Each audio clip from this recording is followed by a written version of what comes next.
kepada PTSP bahwa ini sudah layak diberi IUP, ya, izin usaha perkebunan pengolahan. Tapi kalau kita berbicara tentang amanah Permentan, ya, syarat-syarat yang masuk di tempat Anda ini tidak sesuai dengan amanah Permentan, ya, yang meminta bukti kepemilikan, kemudian juga harus kita cek, ya, yang menyuplai kebutuhan 80% itu tumpang tindih apa tidak, apakah dicek apa tidak, gitu loh, ya. Karena dari surat ini jelas, surat kedua ini sederhana. Kami meminta legalitas kepemilikan lahan seluas 1.306 hektar sesuai daftar nama yang disetor Kadisbud. Nah, artinya begini Bu, ya, amanah Permentan itu jelas di amanah Permentan tahun 2017 pasal 11A dan 11B itu meminta bukti kepemilikan. Anda dengan mudahnya begitu si Akbar ini menyerahkan kepada Anda yang hanya, ya, berbentuk list anggotanya, ya, list anggotanya, nama, long, ini titik koordinat dan status lahan, Anda sudah bilang ini lengkap. Apakah ini sesuai dengan amanah Permentan? Jawab dulu. Jawab. Ya, jadi gini Pak.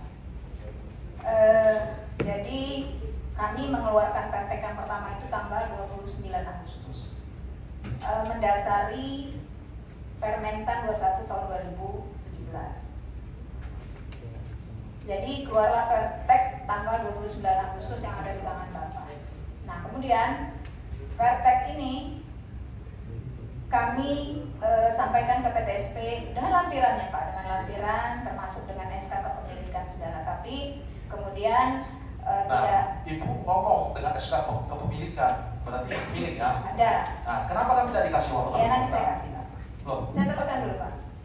Jadi kami sampaikan ke PTSP untuk diterbitkan izin IUP, tapi ternyata karena sekarang mekanisme OSS dan ada KBLI, beberapa KBLI yang harus diikuti, akhirnya yang hasil kita yang saya sampaikan pada saat kita FDP sebelumnya itu tidak connect dengan KBLI. Nanti mungkin terkait KBLI PTSP lah yang menjelaskan.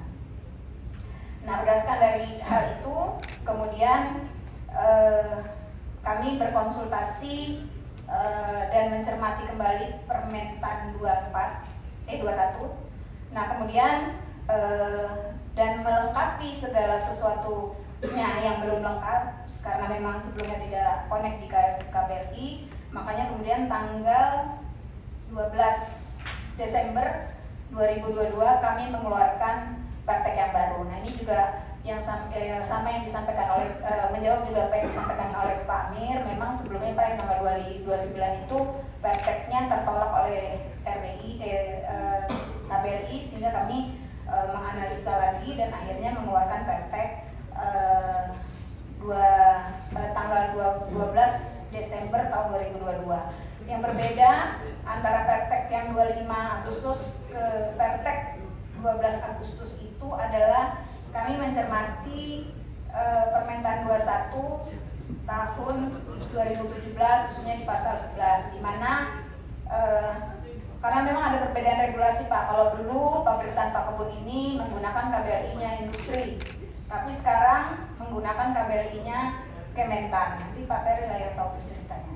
Nah, di mana di dalam pasal 11 itu untuk pabrik tanpa kebun itu bisa diberikan dengan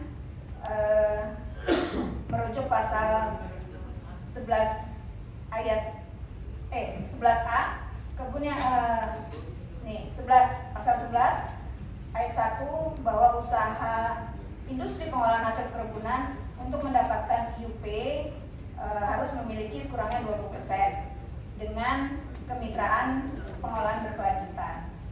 Nah, kemudian di pasal 11A kebun yang diusahakan sendiri sebagaimana pasal 11 ayat 1 dapat diperoleh dari hak atas tanah kebun, hak guna usaha. Dari hak milik ya, dari hak milik atas tanah. Diperoleh dari hak milik atas tanah kebun, hak guna usaha atau hak pakai. Nah, di 11B dinyatakan kebun yang diperoleh dari hak milik atas tanah kebun sebagaimana dimaksud pada pasal 11A dapat dilakukan dengan sewa atau sesuai dengan kesepakatan antara pekebun dan perusahaan industri pengolahan hasil perkebunan.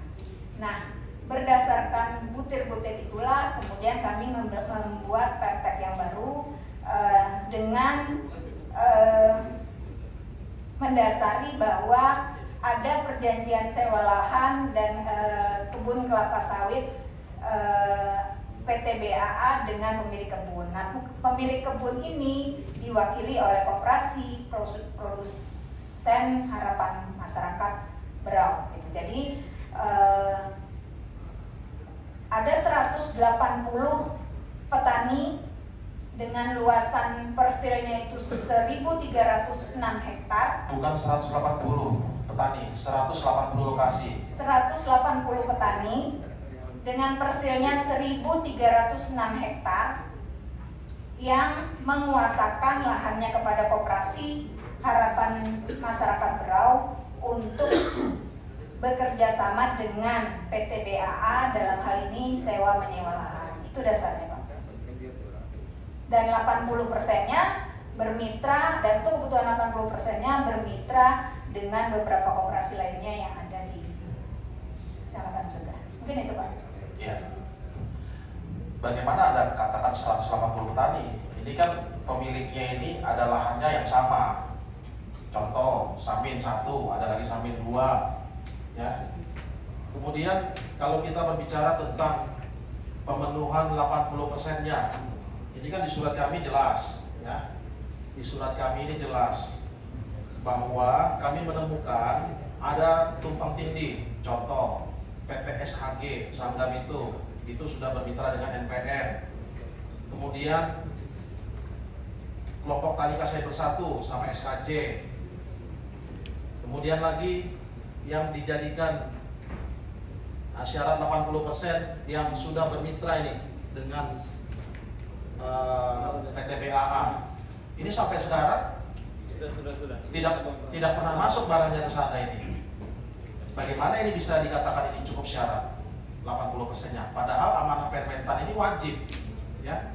Amanah permentan ini kan di pasal 11 jelas dikatakan usaha industri pengolahan hasil perkebunan untuk mendapatkan IUP sebagaimana dimaksud dalam pasal 9 harus memenuhi sekurang-kurangnya 20% dari keseluruhan bahan baku yang dibutuhkan berasal dari kebun yang diusahakan sendiri.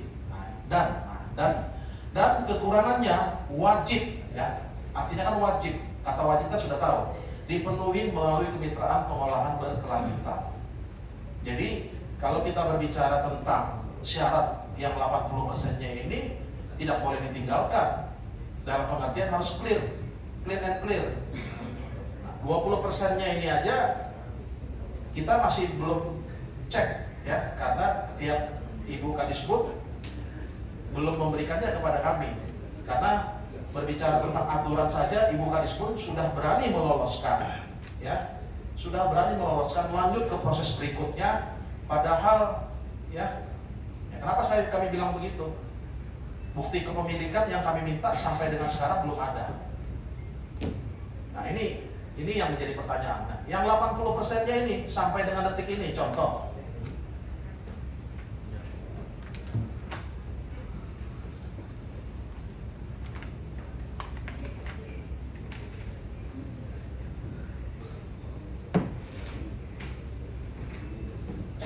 Nanti kita bisa cek. Kayak Hamzah, Ketua Koperasi Gunung Sari, oke, misalnya masuk. Lazarus, ini orangnya aja kemarin diundang, katanya tidak mau ke Disbud. Bagaimana ini bisa dimasukkan ke sini, ke persyaratan 80%, ya. Kemudian Dr. Adas Kamarudin, ini saya tidak kenal. Hairudin, Desa Kasai, kelompok tani Kasai Bersatu. Kasai. Mungkin nanti gini aja, saudaraku, karena ini kalau kita berpanjang terus sementara karena KPU sudah menunggu. Kita menunggu jawabannya di hari Selasa. Dan saya juga nanti terakhir, Bu, saya ingin pernyataan dari Ibu, apakah BAA ini sudah cukup memenuhi persyaratan kelengkapan perizinannya. Dan saya ada membaca di koran pernyataan Ibu, ada 3 persyaratan yang bisa menutup BAA itu apa saja. Jadi biar clear, jadi jangan sampai masyarakat dikorbankan untuk memperjuangkan BAA ini, sementara BAA ini sendiri melanggar aturan. Nah, ini yang kami ingin jawabkan. Kita di sini pun tidak ingin saling menghabisi. Kalau Ibu bekerja dengan baik, tidak mungkin kita bisa menekan Ibu.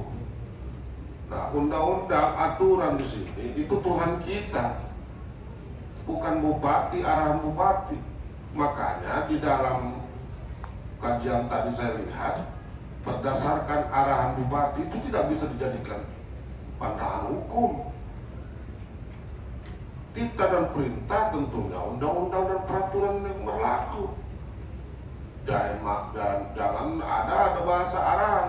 Kalau ada bahasa arahan ini bisa ada bahasa hukum di sini, ada intervensi, ada perintah di sini. Ini masalahnya. Kami ini juga bukan orang-orang baru sedikit, gitu kan, tapi belajar. Jangan sampai di luar seakan-akan DPR ini bermain-main. Sekarang ayo kita uji, ini sudah cukup Pak Wendy Lijaya yang melawan.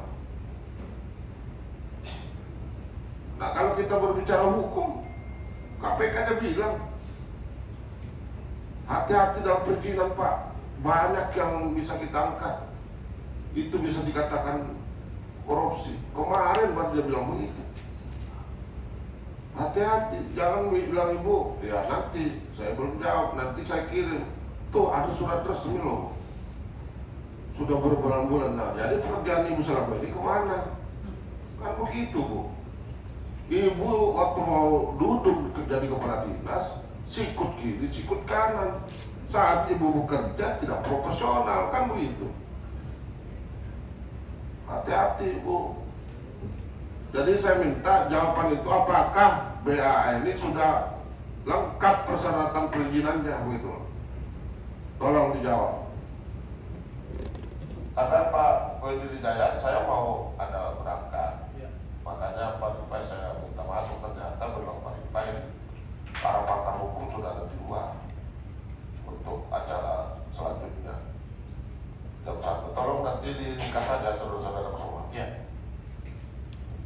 Izin pimpinan, saya ingin mungkin ini aja, menegaskan aja. Artinya kan kita sudah sama-sama lihat ini ya. Nanti detailnya boleh saya kasih. Kayak Pak Kadis PLHK. Ini kan kalau kita melihat dokumen lingkungan beserta dengan ininya, apakah ini bisa dikatakan benar atau ini cacat? Nah, saya ingin pernyataan Pak Kadis saja berkaitan dengan, bukan pernyataan pribadi Bapak ya, tapi berkaitan dengan temuan-temuan yang kita sudah dapat sama-sama ini Pak. Nah, apakah dokumen lingkungan ini sudah benar atau cacat? Karena begini, di sini kan ada surat pernyataan direkturnya. Ada surat pernyataan direkturnya. Ya. Nah, karena ini begini Pak. Mohon maaf ya, mohon maaf. Ketua, kita sepakati dulu lah ya. Hearing kita hari ini baiknya kita rekomendasikan juga sekalian ke Menpan RB, ke Mendagri, ke Menteri Pertanian. Ya, jadi biar kita lihat nanti apa petunjuk-petunjuk dari kementerian. Nah, jadi biar fair. Karena kalau kita melihat dari posisi izin lingkungan ini aja, oknum bupati sudah turut campur tangan di eranya waktu itu. Di eranya waktu itu loh ya. Nah, Bapak tadi sudah mendengar apa yang sudah kita kupas sama-sama. Jadi kami ingin mengetahui ya, berkaitan dengan begini ya. Nah, ini terakhir saya ingin ngomong, menganalogikan. Saya beberapa kali menganalogikan masalah ini seperti proses pemilihan kepala kampung. Ya, proses pemilihan kepala kampung tahap demi tahap itu dilalui, dijalanin. Ya, berapa orang ikut kontestasi, mereka lolos semuanya, kemudian terpilihlah salah satu orang. Yang orang ini yang terpilih di SKK, dilantik dan menjabatlah beberapa bulan lamanya. Kemudian ada yang mengerti dan mengetahui bahwa syarat daripada proses dia mengikuti ya pemindahan kepala kampung itu ada yang alpa atau cacat. Ternyata dilihat ijazahnya palsu. Ya. Kira-kira si kepala kampung ini apa tetap ada legitimasi untuk menjabat atau dia harus turun, bahkan dia harus menjalani proses hukum. Tentu dia harus turun dan menjalani proses hukum. Nah, kurang lebih kalau kita berbicara tentang proses perizinan BA ini, nah saya sering kali menganalogikan begitu. Ibu Kadis, ya kalau memang Ibu Kadis ada alpanya, lebih bagus diakuin daripada ditambah dalam. Karena fakta itu tidak bisa dibohongin. Ya, belum lagi nanti kami akan cek pemenuhan syarat 20% itu, kita akan cek ke lapangan, kita akan sesuaikan dengan dokumen lingkungan. Karena apa? Ini ada yang dibikin namanya flat bag. Pertanyaannya, supaya air limbah bisa sampai ke flat bag itu wajib ada IPAL. IPAL-nya sudah dikerjakan apa belum? Ya, IPAL ini tidak boleh lewat jalan raya. Flat bag-nya ada apa enggak? Karena seluruh dokumen ya yang sudah dicatatkan di sini wajib dilaksanakan pihak swasta tersebut. Ya. Jadi mungkin itu pimpinan. Terima kasih pimpinan. Silakan Pak. Tolong dijawab Pak, singkat padat. Sudah. Terima kasih Pak Wendy. Jadi karena saya belum belajar tuntas untuk masalah dokumen itu Pak, cuma saya sekilas ini Pak, dasar pembuatan dokumen ini kebetulan saya di-share sama yang memproses waktu itu. Jadi dasar kita adalah izin lingkungan yang dikeluarkan lembaga OSS, menerbitkan izin lingkungan ini dengan luasan 29,14 hektar Pak. Itu yang mendasari. Mungkin kalau ada kekilapan dalam ini ada Pak, jawabannya legal atau tidak? Ya, kalau menurut jadi kacamata menurut Pak, saya masih legal Pak. Mungkin ada kesalahan dalam melampirkan, ada dua penerbitan OSS Pak. Mungkin ada kekilapan dalam lampiran. Ada hilafnya ya? Ada hilafnya Pak. Ya. Karena kan ini sudah jelas tadi. Iya. Kita Bapak juga tadi saya lihatkan. OSS-nya yang ditempel di sini 41. Iya. Kalau 41 bukan ini dokumennya. Iya. Karena Ya, ada Pak, yang OS1-nya kan 29,14. Betul, tapi di waktu yang sama. Nah, itu tugasnya seharusnya PTSP tadi sampai Bapak Ferry tidak berani menjawab. Namun kan kita berbicara Pak, kita berbicara aturan. Gitu. Karena apa? Kami sebelum rapat ini kami sudah kunjungan kerja ke PTSP yang lain dan mengatakan itu salah. ya cukup mungkin Pak. Ya, makasih Pak. Ya, saya kasih kesempatan terakhir pada teman-teman yang lain kalau ada yang mau disampaikan.